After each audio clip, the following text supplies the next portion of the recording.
Okay, welcome to this morning's weekly Fife Property Show. Today, we're going to be talking about the little jobs. No, in that sense, by the way. That's the level of this show established right away. And this is Started already. yeah, that's it. This is the small chores that make a big difference to your sale price. It's all these wee niggly and fidgety things that you think nobody will notice. Yes, they will.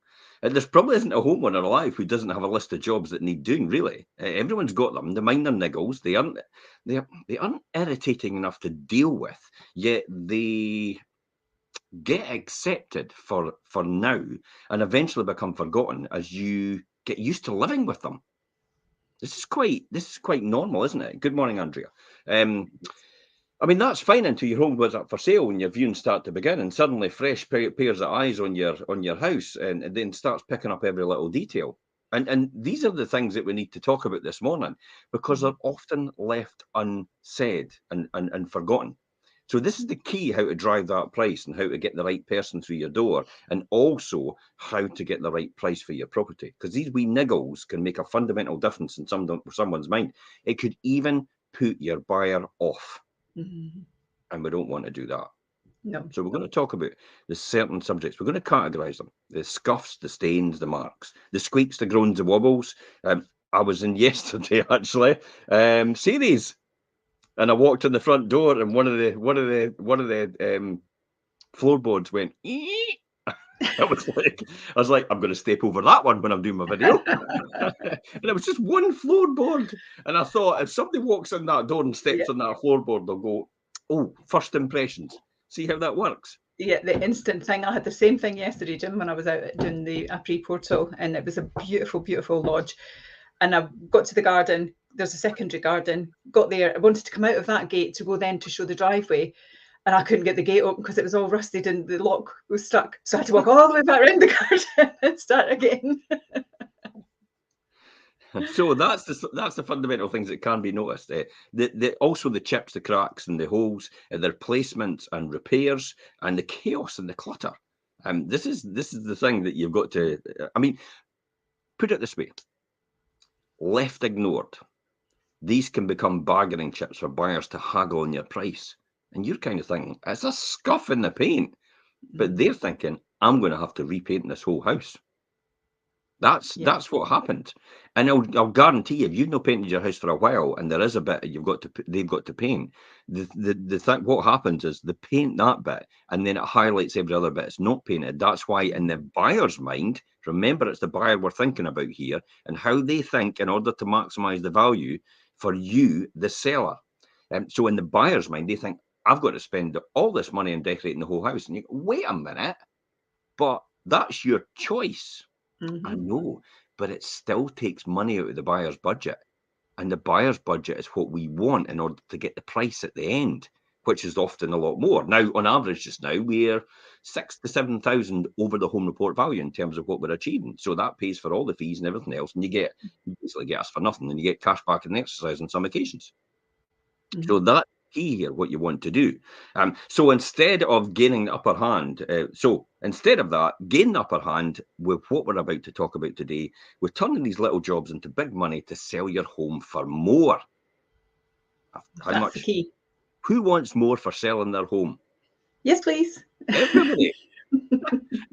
And if anybody's out there going, "Oh, I'm not really sure. I just want to. I don't." I tell you what. I tell you what. I do hear sometimes. I've got to, because it's now popped into my head. I do hear people saying, "I don't want to be greedy." And I'm like, No, you're What? not being greedy. It's the fact that you're getting the right price for your house. Mm-hmm. You're getting the right price for your house. And what's happening here is the buyer is essentially being greedy because they're trying to negotiate a lower value in order for them to have more money. Mm-hmm. So that's why you employ an estate agent in the first place. To people out there, you employ an estate agent in the first place to negotiate this on your behalf, because you don't know what you don't know, and you don't understand. That's the whole process of negotiation. The ultimate game here for negotiation is to have a win-win situation where the buyer's extremely happy with what they're about to pay and the seller's extremely happy with what they're about to get. You do not want an imbalance, because that causes a problem and could often cause a last minute pullout from the buyer. Oh, I've found somewhere else. It's like, wait a minute, I thought you were buying mine. Well, solicitor took too long and we've no concluded missives. Or I would say they've no concluded missives, because we often get this pushed on us. It's like, how come this? It's like, okay, but this is something out of our control. A solicitor's out of control. It goes over to the solicitor once we've sold it, subject to concluded missives, and the solicitor needs to progress that as quick as possible in order to get that conclusion of missives, so a bargain has been struck. That's the key here. But let's get back to the scuffs, the stains, and the marks. What's your thoughts on this, Perry? It is something that people get used to, isn't it? And from little accidents to regular wear and tear, you live in the home, so you don't necessarily always see it, do you? It's impossible for your decor to stay pristine. We all know that. We're living here. We've got our daily activities going on. You've got kids, you've got your dogs, you've got multiple cats climbing all over you, as Jim has had this morning. Every morning. All those things do wear and tear, though, don't they? So, it's difficult to keep your house pristine. Sometimes you need a little occasional helping hand to make the house nice. The few culprits to look out for that we often see: watermarks, old watermarks. So you've maybe had a leak. The weather today, I'm sure some people will. And often the ceilings, isn't there? There's often watermarks in the ceilings from maybe a defective pipe on the bath or a radiator upstairs, or, as you said, the roofs, especially in a day like today with the torrential rain that we've had during the night. So that can often give out the wrong impression. And it's easy because we've done it as well. We've had it recently in our office in one of our rooms, and it's like it's been left for a considerable amount of time, and it is getting sorted because we're just working through that just now. But the reality is, for somebody to walk in, they'll immediately think there's something wrong. Absolutely. And it can be things that you don't actually even anticipate. It could be the valve in your toilet cistern's not working right and it's leaking and dripping. It's little things, but they get fixed, don't they? And I think that's the key. You fix whatever's caused the leak, but actually, if you don't fix the marks afterwards, it's, you say, Jim, it's that impression that people will get is, what's that all about? Well, we fixed it. Well, have you? Well, it appears on the home report, doesn't it? The home report actually mentions it, and the fact that, there is evidence it's the water staining on the ceiling or the side of the wall or wherever it is.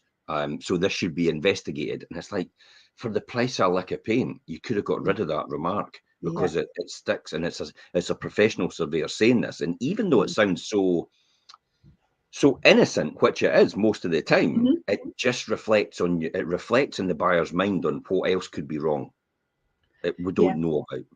Exactly, but it's not just the buyer's mind actually as well. If you think about it, it could actually delay the sale, because you may require a mortgage. Your mortgage supplier may see that, well, they will see the home report and they see that comment and they might go, hang on, we might need to do a wee bit more investigative work. So all this additional investigations have to happen, and that delays things for you, which goes back to the earlier comment you made, that actually then the seller might go, actually, this is taking too long. We're never going to get a deal done here.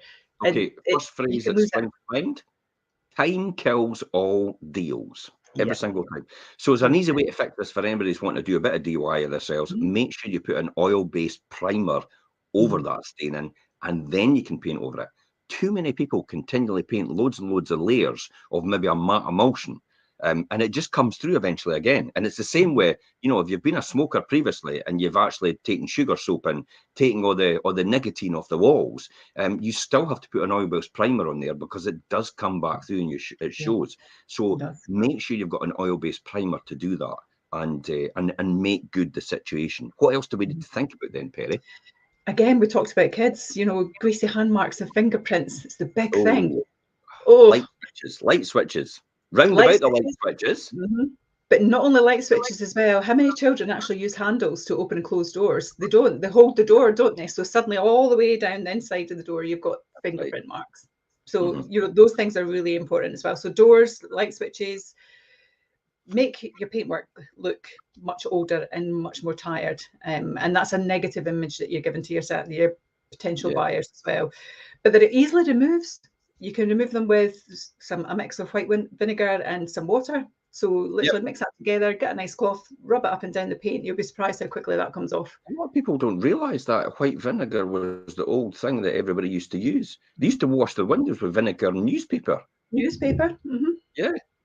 And it was an easy option, and yet we'll all run out for the latest cleaning contraption in order to do this. But or we then go to paint the door, when in actual fact that actually takes off, because Yeah. it's an alkaline base. It helps. The other ones as well is obviously animals. Be careful of them scratching the door all the time, because it obviously shows up over a period of time. And then cats, sometimes if you've got the door, they end up pulling the carpet in the corner in order to get out. So just be mindful of that before you start your journey. And it is worth actually getting someone out, an estate agent, to give a fresh pair of eyes and give an honest opinion. You know, you get an estate agent through the door, tell them to give you their honest opinion straight away.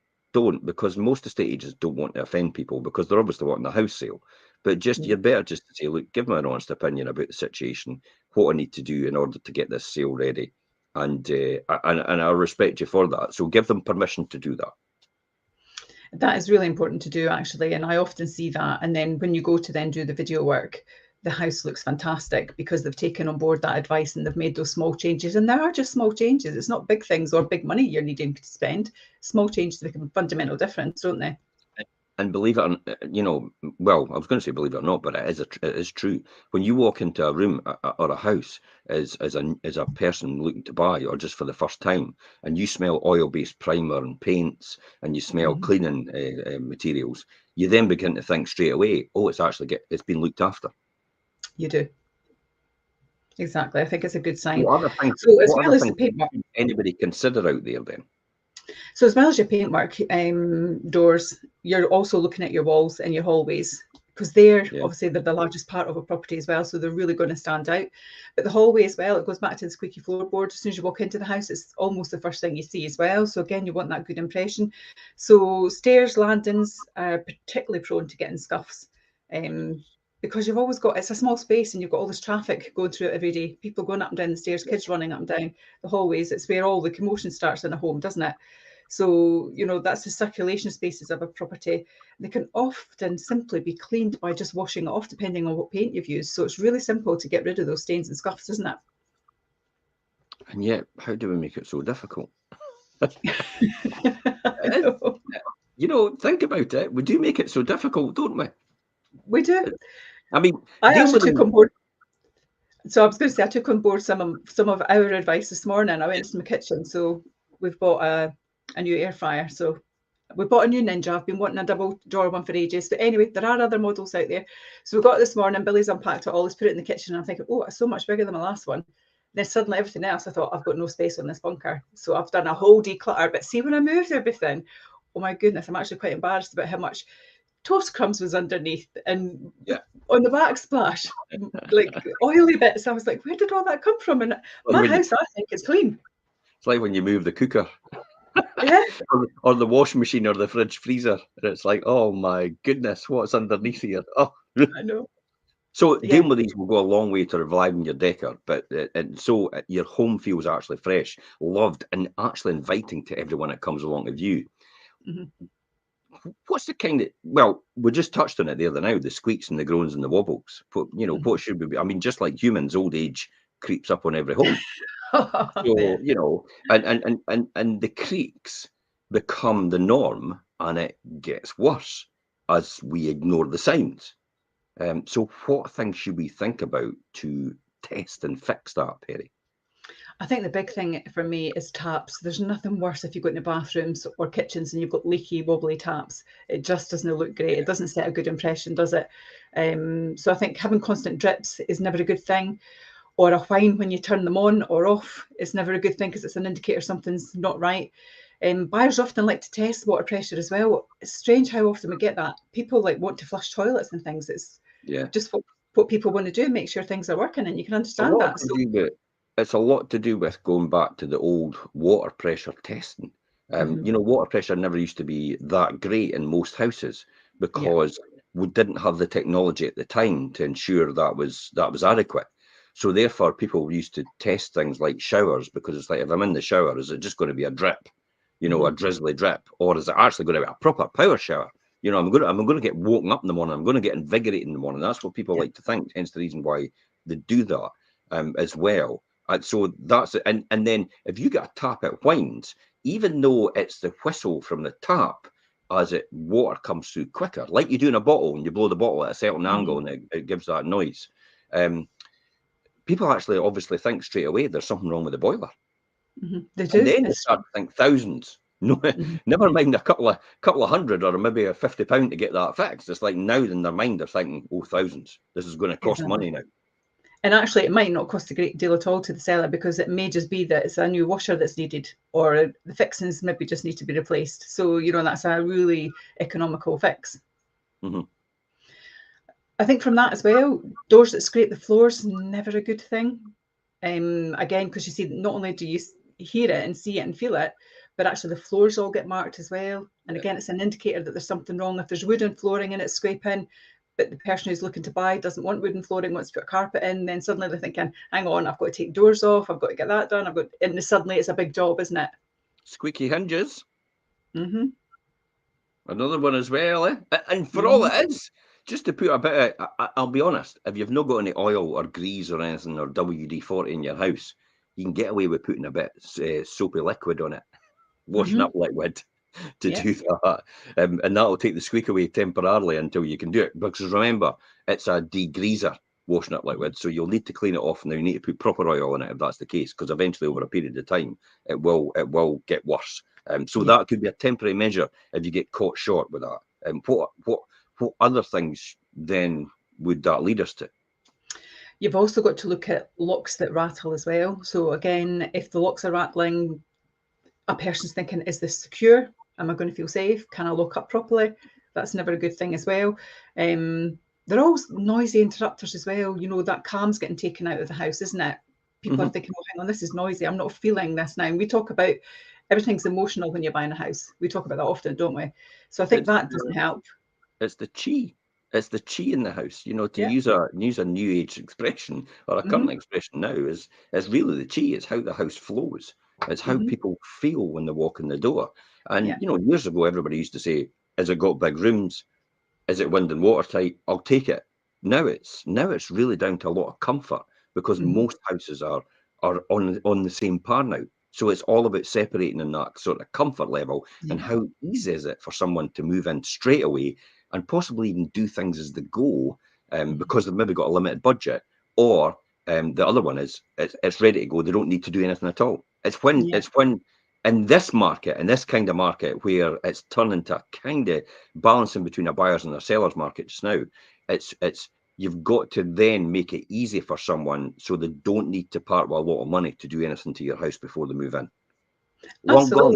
The boom market, you were paying, easy. I could just do that before I move in or when I move in. I'm not really particularly bothered about that, because I've got the funds, I've got the money for it. But now it's like, oh, I've got some choice now, so that it's the shoes under their foot. Yeah, absolutely. So it's about making that easy for them. It's making them feel calm when they're walking through the house. It's making them get that warm feeling about the property. But actually, it's also making yours stand out from the other properties. And you're being a little bit disruptive because you've done all those things that are actually important to the person that's viewing. That's a good point, because, when you think about it, if people have, because there's quite a lot of properties on the market just now, so because people have a choice now, they've maybe got viewings lined up elsewhere. So it could mean the difference between if you've got exactly the same house in the same street, possibly, because it's maybe a new build territory from previous, and they go to one and then they go to the other, and one's, not these things looked after, and you've got the squeaky floors, you've got the wobbly handles, you've got the fiddly locks, you've got all the different things that we spoke about previously, the stains, the scuff marks, and all the rest of it, and the other one doesn't have that. Who do you think they're more likely to buy? They're going to buy one that's the easier option for them. It's natural human behaviour. Water will take the path of least resistance, is the expression here. And I think it's natural human behaviour to do the same thing. We talked about water stains as well, and one of the other things to look at as well when you're looking at the chips, cracks and holes is slipped or missing roof tiles as well is a big thing. Or a lot of properties in Fife, we see slates still on the roofs as well. So if you've got slipped slates, that's something, again, just to be paying attention to, maybe looking at. So look inside your loft. Get up and the outside as well, having those around. If there are any, get them replaced. Or sometimes actually they're not even broken, they just need to be pushed back into position. So it's just a case of really quick fix jobs. But yeah, replace them if it's necessary, especially again if you've got days like today, because you could be creating another issue for yourself where it's wintry weather we're coming into. Yeah, but then when we go back to the wobbly handrails and the balustrades and the stairs and stuff like that, there might be a common for older homes. Mm-hmm. That's quite a normal thing to have, but Mm-hmm. rather than adding to the charm, produce startled shots from viewers. I mean, viewers are going to be quite perturbed about the fact that it's a classic example when you're walking up a stairs for the first time and you hold the balustrade and it starts to squeak and it starts to wobble. Is it the impression that somebody instantly thinks they're going to fall over that? If I lean against that, that's going to give way and I'm going to fall over and I'm going to break my neck. And that's an extreme thing, but that could go through someone's mind. It can do, and what this particular topic is the squeaks, groans, and wobbles. And actually, when you talked about that about age, I'm at that kind of point. So I've got like a bit of arthritis in my hips and things like that. So I like to hold on to the balustrade. If I can't do that, I get quite anxious. So other people are going to feel that same way. So it's important to make sure that those are fixed. Yeah. So ultimately, aside from a little background music, only sounds that you want to hear on viewings are enthusiastic commentary from your agent, I suppose, and the murmurs of approval from potential buyers. That's really what you're looking for. You touched on it just the other now about the chips, cracks, and holes. I mean, from regular comings and goings to seasonal temperature changes, and a sky that loves to rain. Clearly, obviously, as on today, the weather and the daily life take their toll on everybody's home, with typical signs that include. I mean, here's the one for me when you immediately do the curb appeal, and you see the chipped and the flaked paintwork and the window frames. Some windows are actually looking they've had better days, and the doors and the skirting boards are, again. They're not exactly in the best state of play. They can make the entire room and the exteriors actually quite tatty, can't they? They can do, and it doesn't look great. Really important to make sure that they're maintained. Makes a big, big difference. Ultimately, it can change the whole look of your property and the whole feel before the person even comes in the door. Really important. Cracks and plaster work. I noticed that previously.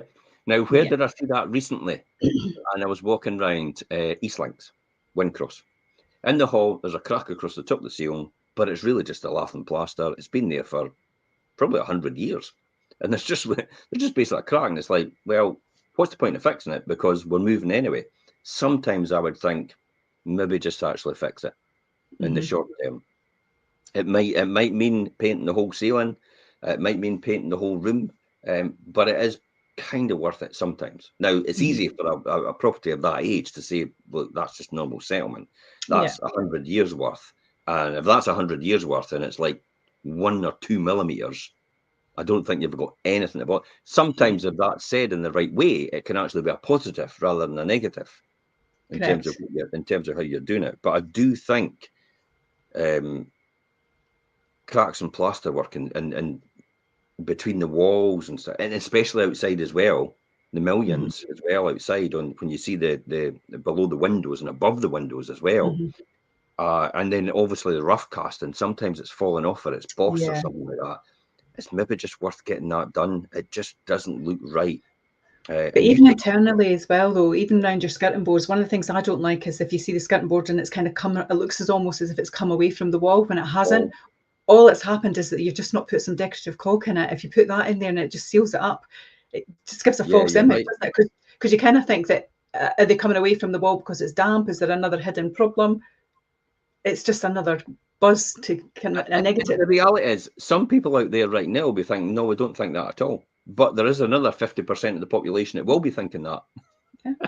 And I don't think that's what as we as people don't realise there is other people that actually think completely different to us. Apparently, 75% of other people don't think like us at all. So we don't, and we actually think that everybody thinks like us, and it's only because we attract like, don't we? And because we're attracting like, we're in our own unique situation where everybody thinks almost the same sort of mentality. Therefore, when you come up with something like that, everybody goes, nah, I wouldn't bother about that. But the reality is 75% of the other people actually do bother about that completely. Yeah. So that's the sort of thing you'd hit the nail on the head by a bit of decorator's caulk and a repaint. That could sort that problem straight away. You did touch on the slipped and roof tiles, inside and outside. Look inside your loft and up at the outside. That now, see, for me, I've often wondered when a roofer comes round. Maybe a roofer's watching this and they might be able to comment on this. Yeah, I don't know if you get this experience, but when a roofer comes round, and I've got quite a lot of experience because I have a big buy-to-let portfolio, and I've had a number of roofers over the years. But they come round and they look at your roof and they go, "Yeah, it's your skew, and it's your chip slates, and it's that, and it's maybe your chimney." And I'm like, "You've not even looked inside to see what problem it's causing." It's like you've just assumed straight away that that's the problem, and you've not looked inside to actually see where the problem lies. So this is where it's important to actually get up inside your loft or wherever it is, and actually look outside and see where you see the glaring light coming in. That's the key here, and then get them to put whatever it is back in position to where that is. Maybe it's a slip tile, maybe it is the skew down the side where people have got the elevated what's it, the coping stones at the end. I think that's what they're called. Maybe, and a lot of people don't realize this is a classic of you maybe don't have any undies. Pardon? You maybe don't have any undies. Please explain. Yes, exactly. I'm going to explain.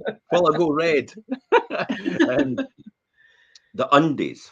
So when you get to the bottom of the gutter on the roof, and people will be embarrassed to say this to their roofers, but this is what causes a problem sometimes when the water's running down the wall into your property, and yet you've got a downstairs property, and yet it is actually coming from the roof. It's not coming from the outside of the wall, possibly, because what happens is when you get right to the end of the roof, when you come right down to that slope, you've obviously got to put slates on, one after the other, but the slates don't overlap with each other. So there's a wee space in between, and here, right down at the very bottom. And that's what you have to put what you call an undie underneath to cover that space. So it's like a tiny wee thin slate just to cover that space in between where the two slates actually meet, right at the very bottom where it gets the gutter. And that's why it's called your undies, because it goes under that for that reason. Okay. Now, if you don't solve that problem, or if they start to come out, what happens is the water goes in between these two, right? And then it runs right into the wall cavity, runs right down the cavity in between the two walls on your property. And then that's why it gets into your flat at the bottom, because then it soaks through the wall there. So often a lot of people think it's something to do with, something else completely different, but it is often because of these what they call the undies in between, the bottom slates as they meet the gutter. It could be you've got OJ guttering. So you've got the old classic 100-year-old OJ guttering style where it's cast iron guttering sitting on the wooden plant, and it's bolted into it. Now it's difficult because if you're in blocks of flats this is me getting technical, but it's good to know. If you're in, it's difficult when you're getting in blocks of flats because you've got them all sitting on the top of the wall on the actual wooden board, and that's where they're put. But the difficulty is if you start to change your one, then you disrupt everybody else's one in terms of the joints and the seals, because they all go right along into their properties as well.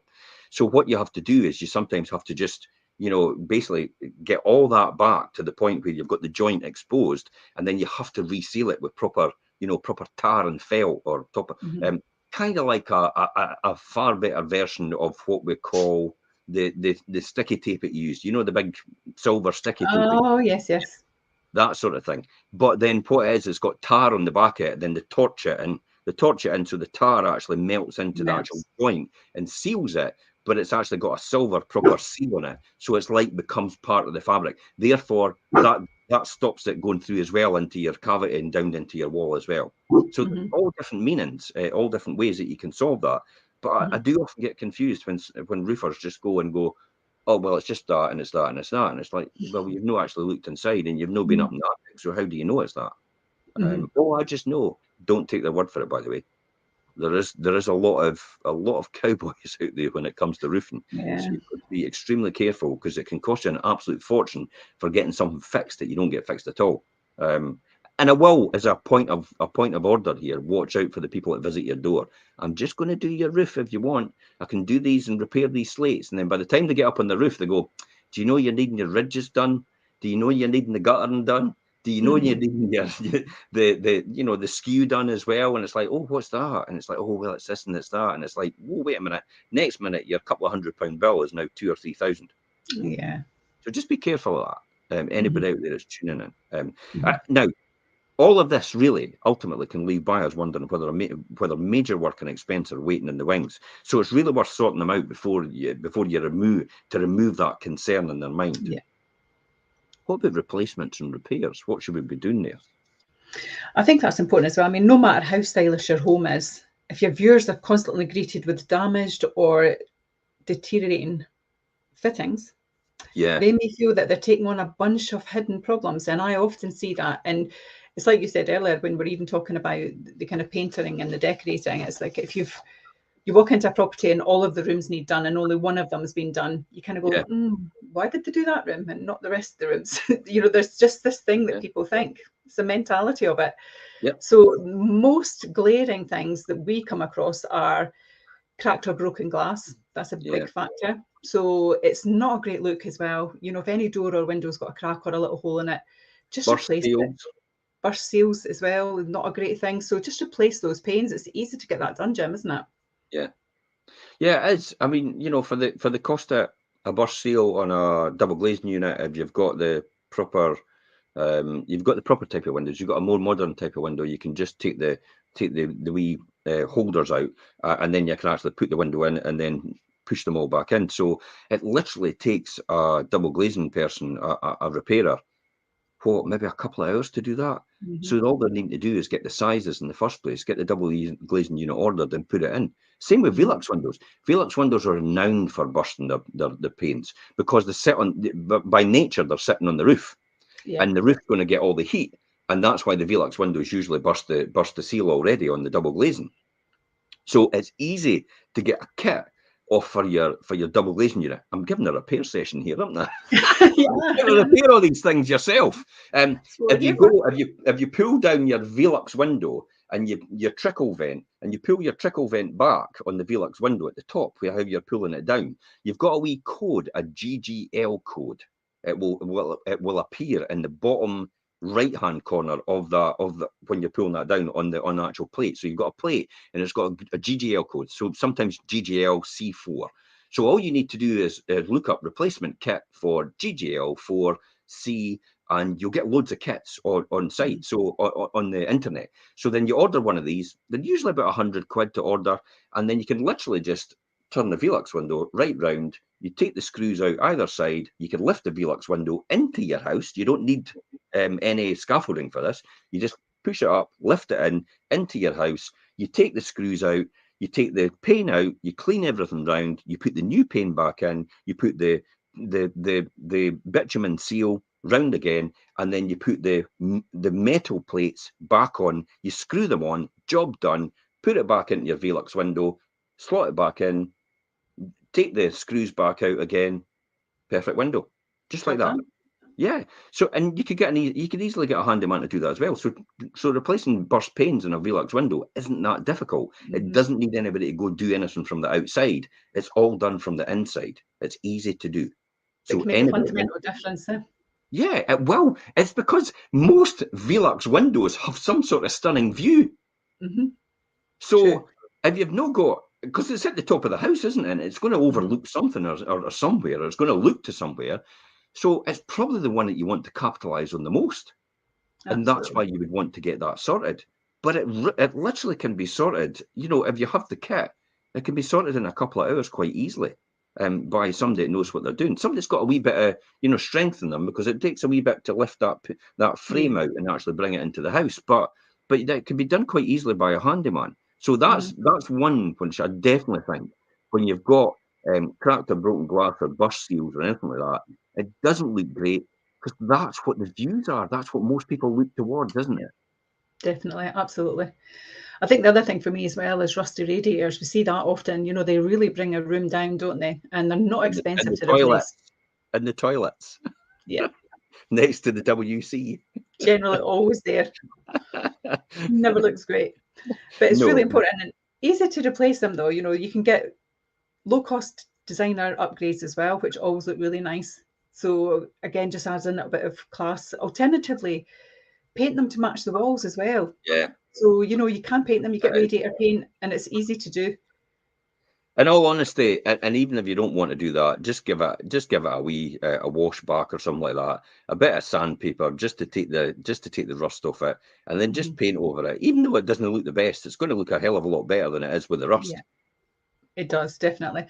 I quite like some of the designer ones that are out there as well, and they're inexpensive and they can be quite a nice statement in a room. So again, if your kind of decor is that you're quite plain, Wendy's asking the question there, are designer radiators worth doing?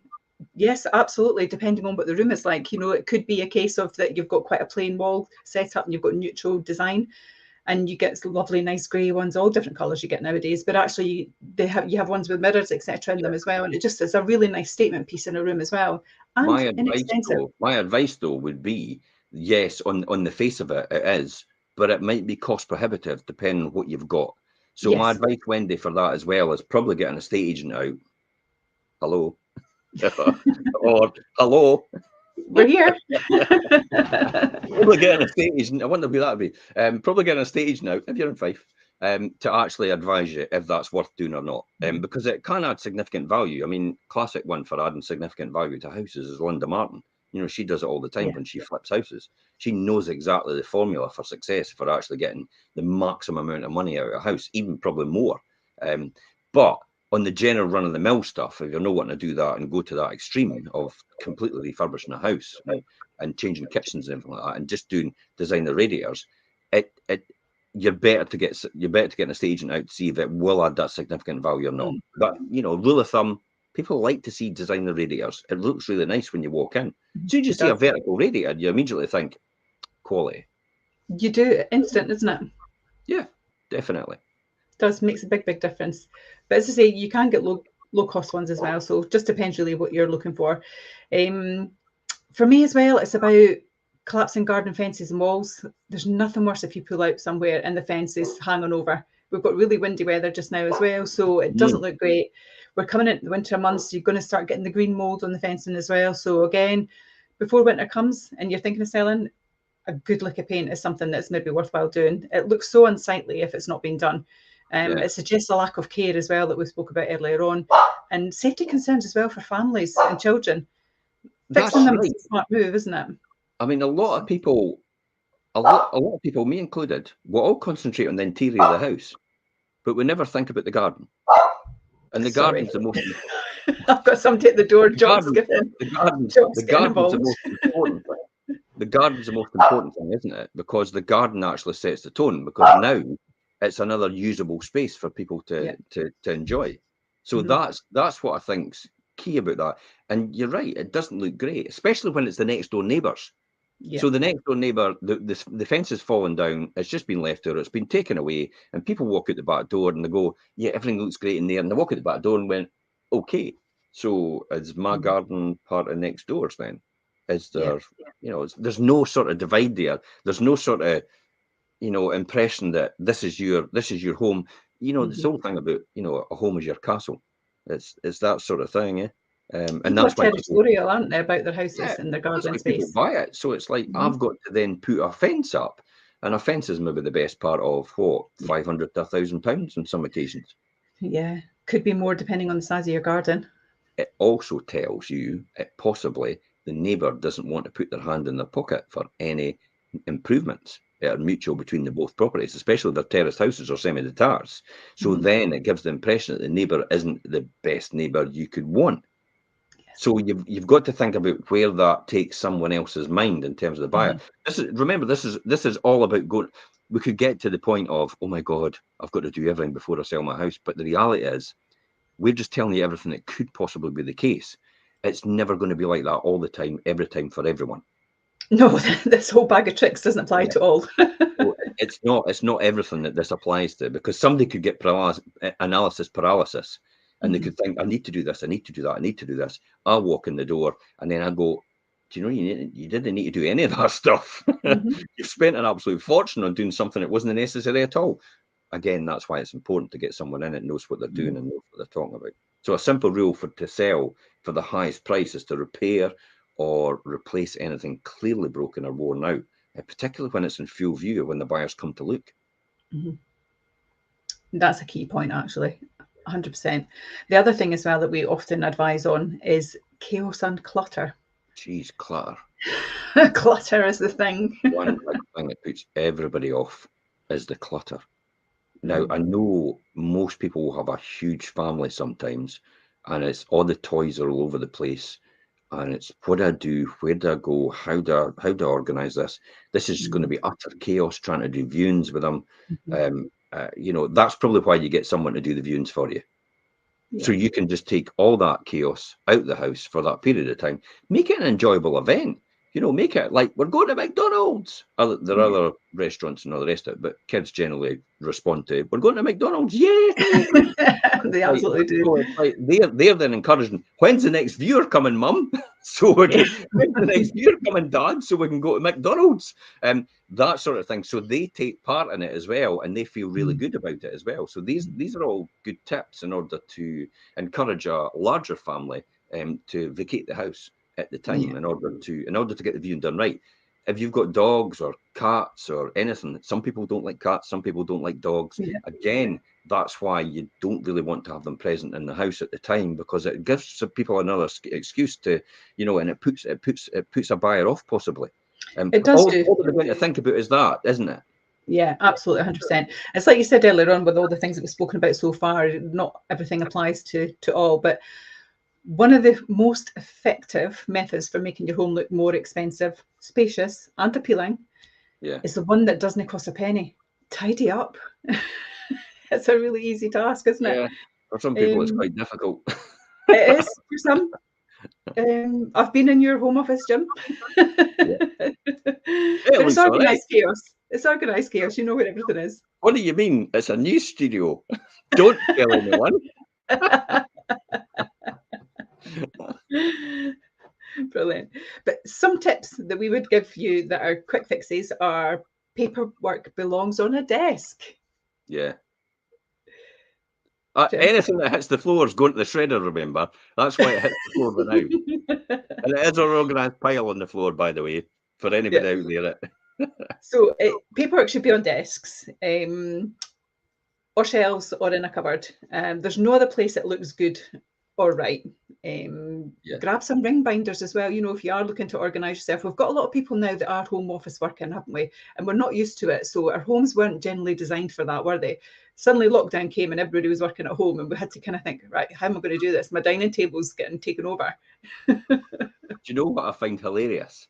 It's when people go to sell their house, all of a sudden there's a drive, and now there's a goal to actually get it all tidied and get it how they wanted it in the first place. So they live with it in a constant state of clutter and chaos for their whole time that they're in there. And their dream house, and it's not really their dream house as such at that point in time, but their dream house appears when they're going to sell it. Because that's when they declutter. And then the gear isn't up, and it's like, we better get the kitchen done, we better get the bathroom done, and it's like it's ready. It's like when my dad used to buy a brand new car. We had to sit on the actual cellophane on the back seats for the whole time the car was there. When we bought a suite for the house, we had to sit on all the plastic seating. You know, the cover, it was on it when it came, we delivered. So the sofa wouldn't get destroyed. And then the day we were throwing it out, it's like, oh, we better take the cellophane off it. Oh, this is really good actually. Well, it's broken now. We'll have to throw it out. Just make it good how it is now. Enjoy it while you've got it. You don't need to do it when you're selling it. Do it before you sell it, so you have some use of it and some enjoyment out of it as well. It's true though, isn't it? It's just the way that it is. But it's important to put things away. So get some organisers, get some pocket files, get things straight, get them structured, get them organised. And actually, not only will, as Jim says, it make your house look great, your mind will be tidier for doing it as well, which is even better. Oh, Andrea makes a good point. I'm going to show this one. Sometimes people think they need a bigger house, but in reality, they just need less clutter and more organised rooms. It's true, isn't it? It is true. It's true. It's like, I need a bigger house. What for? To put all my clutter in. Because literally what you're doing is then you get rid of all that clutter and you go to the bigger house and you think, this is a bit big now. Maybe we should downsize. Well, downsizing is a great way to get rid of your clutter. I did that. It was fantastic. I think that's a good point, Perry. But I think that's why you get an estate agent out in the first place, to actually give you that honest opinion about where you are right now. And actually, if they're truthful in their job and they deliver the facts, then sometimes you might come to the conclusion that you don't need to sell your house. You're actually in the right house in the first place. And often, a couple of times I've actually done that. I've actually walked away and I've said, I wouldn't be selling my house. I wouldn't be selling your house at all. And for that reason, for this reason, for that reason, and this reason. And then they've gone, yeah, you're absolutely right. I never even thought about it like that. And therefore, because that's their job. That's how I see my job. My job is to give somebody the facts and deliver the facts based on where they are now and where they want to be. And if the facts mean they shouldn't be selling their house, then I'll tell them you shouldn't be selling your house for these reasons. And then it's up to them whether they want to believe that or not, or whether they want to take that on board. Unless they're not telling you something that you don't know, and that's why you're saying that. And then they make the decision, okay, I'm going to sell my house, and it's like, hopefully you'll choose me because I'm the person telling you what you need to do. So I've delivered probably that honesty and that trust. Yeah, it's a big factor, isn't it? But as well as kind of the declutter thing, when we're talking about the paperwork, etc., it's also shelves and sideboards and cupboard tops. We collect so much stuff through life, don't we? And we say, oh, that's a bra spot. And before you know it, you've got 10 things on there when really 3 will do. So you really have to look at that as well, don't you? So styling is a big thing. Style your shelves and the tops of your sideboards, your fireplaces in particular, because they're a focal point in a room and people are drawn to them. So make that look as nice as you can. It's a big factor. We've got 2 places in our house where the clutter goes to die. Literally. 2 places in the house that the clutter goes to die. We've got an upstairs storage room, which you can actually put a whole load of stuff in with shelving and all that. That is full, packed to the gunnels. Now, we've got what was my fitness room, where Scott thinks that all his lighting and equipment should go in that room now, because he doesn't want it in his bedroom because it'll cramp his style for his theatre and light production that he works at the Buyer in St Andrews. So all his tools and that are all in there, stacked, full to the gunnels. And I can't get into the running machine, I can't get into the rowing machine, and this is the reality. I have got stuff in my garage that I've never looked at for the last 15 years. I was here, and it's still in my garage today. And I'm thinking, I should have got rid of that years ago. And my camper van's sitting outside. My camper van's sitting outside in the rain, and I've got stuff in my garage that I've never looked at for 15 years. It could have been chucked, and my camper van could be sitting in the garage. Is that not quite a typical story for most people? 100% it is. Oh, Look, when we moved the last time, I literally had boxes that were marked from 3 moves ago. So about 15 years, these things have been in boxes and have continued to be moved. And Billy said, Perry, let's not unpack it, because actually it's been in that box for about a dozen years. We didn't need it. Yeah. The children count as clutter. Oh, I got rid of mine.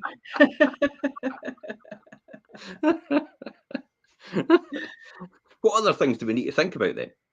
Because sideboards, yourself, you had said yourself, the sideboards and the fireplaces are classic for that. You put loads and loads of ornaments on there, and you're absolutely right. They just gather dust, and you just keep dusting them all the time, but they're not doing any good job at all. And it's just a combination of everything. When people bring back souvenirs from abroad, they all go there. Oh, I better put them there. When you've got photographs, oh, I better put them there. I better put them there. I better put them there. But the reality is, it is a huge amount of clutter. What sort of things should we be doing with that? And what other things do we need to think about in terms of chaos and clutter? So you definitely need to be styling them. So less is more in these occasions. So your sideboards, as I say, fireplaces that are focal point, tables, chests of drawers, kitchen surfaces, It's so easy actually in your kitchen just to have stuff everywhere. I commented on it earlier on with getting the new air fryer, and then suddenly how do we change things and make things look a bit more tidy because it's taking up more space. So it's about just maybe trying to put some things away that you don't particularly use every day. So if you've got like a nice understairs cupboard, make it into a nice larder, get everything in there, which helps you. Hands up who keeps all their clothes, and they'll never ever fit into them again.